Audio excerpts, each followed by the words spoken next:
अस्सलामुअलैकुम, वेलकम आप सभी का इस नई वीडियो में। तो आज की वीडियो में हम बात करेंगे जेके बोपी 12th based paramedical diploma courses के बारे में, जिसमें हमारा जीएनएम, एएनएम, एमआरटी कोर्सेज आते हैं। उनके बारे में हम बात करेंगे। आप सभी को पता है कि उनके लिए आपको जो है वो 12th की मार्कशीट और 12th के मार्क्स अपलोड करने थे उन कैंडिडेट्स के जिनका रिजल्ट उस टाइम अवेटिंग में था, यानी कि जिनका रिजल्ट उस टाइम डिक्लेयर नहीं हुआ था।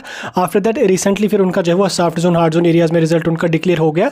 तो उन कैंडिडेट्स को फिर मार्कशीट यहाँ पे डालनी, और जिन कैंडिडेट्स ने ऑलरेडी डाली होगी तो उनको वहाँ पे डालनी नहीं थी। अब यहाँ पे नेक्स्ट स्टेप आपका क्या रहने वाला, सभी कैंडिडेट्स का मैं इस वीडियो में आपको बताने जा रहा हूँ। वीडियो आपके लिए बहुत ही ज़्यादा इंपॉर्टेंट है, वीडियो को पूरा एंड तक देख लेना। चैनल को भी सब्सक्राइब कर देना और टेलीग्राम ग्रुप हमारा ज्वाइन कर देना, लिंक उसकी आपको डिस्क्रिप्शन में मिल जाएगी। तो चलिए वीडियो को शुरू कर लेते और देख लेते हैं यहाँ पे 12th based paramedical diploma courses के बारे में। तो देखिए, इसमें आपको पता है कि 12th बेस्ड पैरामेडिकल डिप्लोमा में जो हमारा है, एक हमारा जीएनएम लेटरल एंट्री आता है, जिसमें जो है एफएमपीएचडब्ल्यू, एमएमपीएचडब्ल्यू वाले एलिजिबल होते हैं।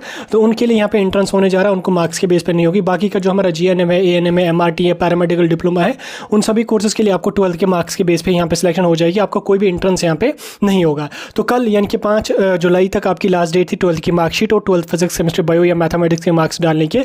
अब देखिए अब क्या होगा कि अब जेके बोपी आपकी जो है वो या तो डेफिशिएंसीज़ की लिस्ट जारी कर देगी, या वो आपकी जो है वो डायरेक्टली मेरिट लिस्ट आ जाएगी। वो आपको जेके बोपी वालों तक है, वो डेफिशिएंसीज़ की लिस्ट करेंगे अपलोड, या आपकी मेरिट लिस्ट करेंगे। वैसे डेफिशिएंसीज़ की लिस्ट आने के ज़्यादा चांसेस नहीं है, अब शायद डायरेक्टली आपकी यहाँ पे मेरिट लिस्ट आ जाएगी। हाँ, अगर उन्होंने डेफिशिएंट की लिस्ट भी जारी की तो वो भी आ जाएगी कुछ डेज़ में। अगर उन्होंने डायरेक्ट कर दी तो वो भी यहाँ पर आ जाएगी। दो में से एक आ जाएगा, या वो आपकी पहले डेफिशिएंसीज़ की लिस्ट जारी कर देंगे, उसके बाद मेरिट लिस्ट आ जाएगी, या डायरेक्टली वो मेरिट लिस्ट आपकी जारी कर देंगे। तो डेफिशिएंसीज़ की जो लिस्ट होगी उसमें सारे कैंडिडेट्स का नाम होगा, और उन कैंडिडेट्स के नाम होंगे वहां पे जिन कैंडिडेट्स का फॉर्म में डेफिशिएंट है, कोई डॉक्यूमेंट पेंडिंग है। तो उन कैंडिडेट्स को अपनी मार्कशीट या जो भी अदर डॉक्यूमेंट उनको डालना होगा, कैटेगरी वगैरह जो भी गलत होगी, जिनका फॉर्म डेफिशिएंट है, तो वो अपलोड करने का उनको मौका दिया जाएगा और वो वहां पे उसको अपलोड करेंगे। कुछ दिन का आपको टाइम दिया जाएगा, 3 से 4 दिन के लिए, तो वो आपको करना पड़ेगा। अगर उन्होंने नहीं किया तो अगर किसी का डेफिशिएंट होगा वो काउंसलिंग के टाइम फिर ठीक हो जाएगा, वो कोई इशू नहीं है, रिजेक्ट आपका फॉर्म यहाँ पे नहीं होगा।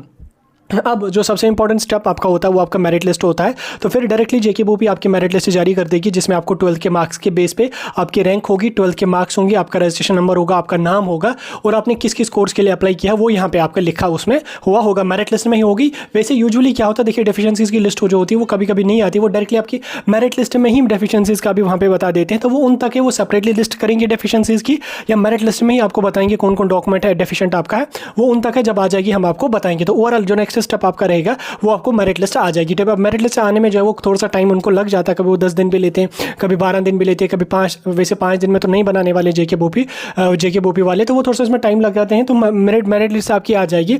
तो वो आने के बाद आपको उसमें मेरिट अपने 12th के मार्क्स चेक करने हैं।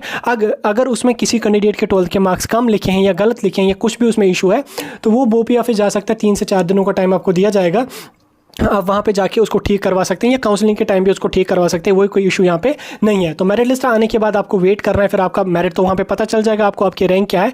तो उसके बाद आपको क्या काम कर लेना, आपको वेट करना है। जेके बोपी फिर से एक और नोट्स जारी कर देगी आपकी काउंसलिंग की। ठीक, काउंसलिंग में क्या होगा, आपको वहाँ पे बोपी ऑफिस जाना पड़ेगा। बोपी ऑफिस श्रीनगर भी काउंसलिंग होती है और बोपी ऑफिस जम्मू भी काउंसलिंग होती है, दो में से किसी एक जगह पर आपको जाना पड़ेगा। वहाँ पर जाने के बाद आपको काउंसलिंग करनी पड़ेगी। अब काउंसलिंग में क्या होगा, आपको अपना कोर्स, अपना कॉलेज जो है यहाँ पे चेक करना पड़ेगा, और काउंसलिंग के लिए आपको 1000 फी पे करनी होती है। वो आपको सिर्फ एक ही बार 1000 फी पे करना पड़ेगा काउंसलिंग के लिए। फिर आप 3 राउंड करो, 1 राउंड करो, 2 राउंड करो, जितने राउंड करने हैं उतने आप कर सकते हो। उसमें दोबारा से आपको फ़ी पे करने की ज़रूरत यहाँ पे नहीं पड़ेगी काउंसलिंग के लिए। एक ही बार फ़ी आपने की पे, तो 2 या 3 राउंड जितने भी होंगे वो सारे काउंसलिंग में आप पार्टिसिपेट कर सकते हो। तो काउंसलिंग आपकी सबसे इंपॉर्टेंट प्रोसेस होती है। उसी में आपको कॉलेज, उसी में आपको कोर्स अपना सेलेक्ट करना पड़ेगा, कौन सा कोर्स मुझे करना। जैसे मुझे जीएनएम करना होगा तो मुझे जीएनएम के कॉलेज काउंसलिंग के फॉर्म में फिलअप करने पड़ेंगे, या एएनएम करना होगा, एमआरटी करना होगा, या पैरामेडिकल करना होगा। पैरामेडिकल में कौन सा ऑपरेशन थिएटर है, एनेस्थीसिया है, एमएलटी है, जो कोई भी कोर्स होगा वो वहाँ पे आपको सिलेक्ट करना पड़ेगा, और उस कोर्स के कॉलेजेस भी सिलेक्ट करने पड़ेंगे। अब इसमें आपको 8 से 10 कॉलेज देने होंगे, तो उसमें आप मल्टीपल कॉलेजेस भी दे सकते हैं, मतलब मल्टीपल कोर्सेज भी दे सकते हैं। जैसे 5 कॉलेज आपने जीएनएम के रखे,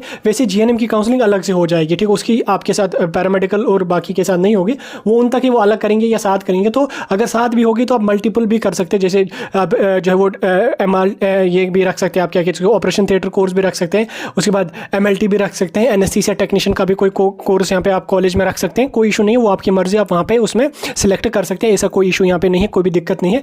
10 कॉलेज रखेंगे वो आपके लिस्ट में, तो वो आपको सिलेक्ट वहाँ पे करने पड़ेंगे। तो नेक्स्ट यहाँ पे अब आपकी मेरिट लिस्ट आ जाएगी। मेरिट लिस्ट आने के बाद आपको डायरेक्टली फिर काउंसलिंग का शेड्यूल आ जाएगा, आपको काउंसलिंग करनी पड़ेगी। काउंसलिंग खत्म होती ही कुछ ही डेज बाद आपकी सिलेक्शन लिस्ट आ जाएगी। सिलेक्शन लिस्ट आने के बाद जो आपको अपने कॉलेज में ज्वाइन करना पड़ेगा, 8 से 10 दिनों का टाइम आपको दिया जाएगा। उन 8 या 10 दिनों में आपको कॉलेज में जाके अपनी एडमिशन की प्रोसेस को कंप्लीट करना यहाँ पे पड़ेगा। तो ये था 12th base paramedical diploma courses के बारे में थोड़ा सा अपडेट। अब जिन कैंडिडेट्स ने अपनी मार्कशीट अपलोड नहीं की तो उनको तो हम कह नहीं सकते क्यों नहीं की, उन्होंने क्या नहीं की। तो बहरहाल जो कुछ भी होगा वो आगे चल के देखा जाएगा। फिलहाल के लिए जो अपडेट था वो मैंने आपके साथ डिस्कस किया। कोई डाउट कन्फ्यूजन होगा कमेंट सेक्शन में पूछ सकते हैं।